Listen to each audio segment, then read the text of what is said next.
BJP को नहीं मिल रहा बहुमत। बहुमत का आंकड़ा छूने में बीजेपी को दिक्कत होगी।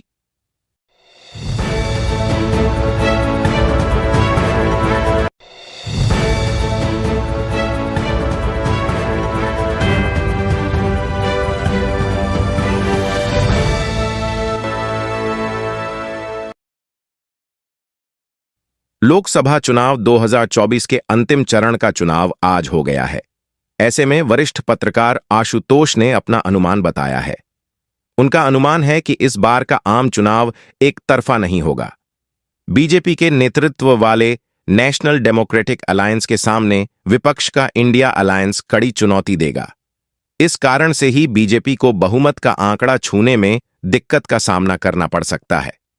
न्यूज तक यूट्यूब चैनल से बातचीत के दौरान वरिष्ठ पत्रकार आशुतोष ने बताया कि माना जा रहा था कि ये लोकसभा चुनाव एक तरफा होगा, जहां बीजेपी के सामने कोई चुनौती नहीं है और उन्हें 300 से ज्यादा सीटें मिलने वाली हैं।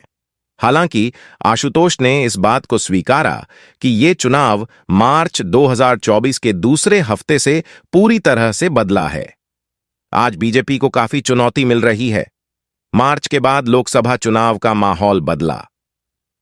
राजनीतिक विश्लेषक आशुतोष का कहना है कि मेरा मानना है कि बहुमत का आंकड़ा छूने में बीजेपी को दिक्कत होगी। हालांकि वह अकेली सबसे बड़ी पार्टी बनकर उभरेगी। मुझे लगता है कि वह किसी तरह से सहयोगियों के बलबूते सरकार बना सकती है।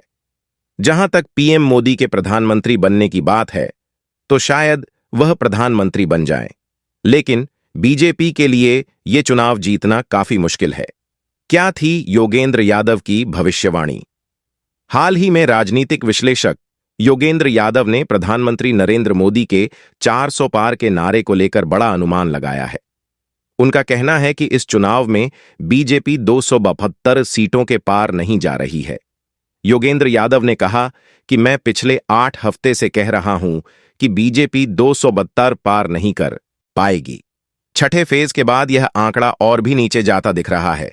योगेंद्र यादव ने आगे कहा कि गुजरात से लेकर बिहार को देखकर ऐसा लग रहा है कि बीजेपी 210 पर रुक जाए। यदि बीजेपी 210 पर रुकती है तो इंडिया गठबंधन 272 के पार पहुंच जाएगा।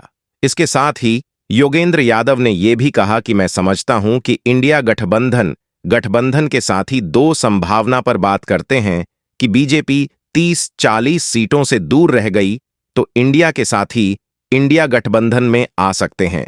यदि बीजेपी 210 सीटों के करीब आ जाती है और एनडीए गठबंधन 250 तक रह जाता है,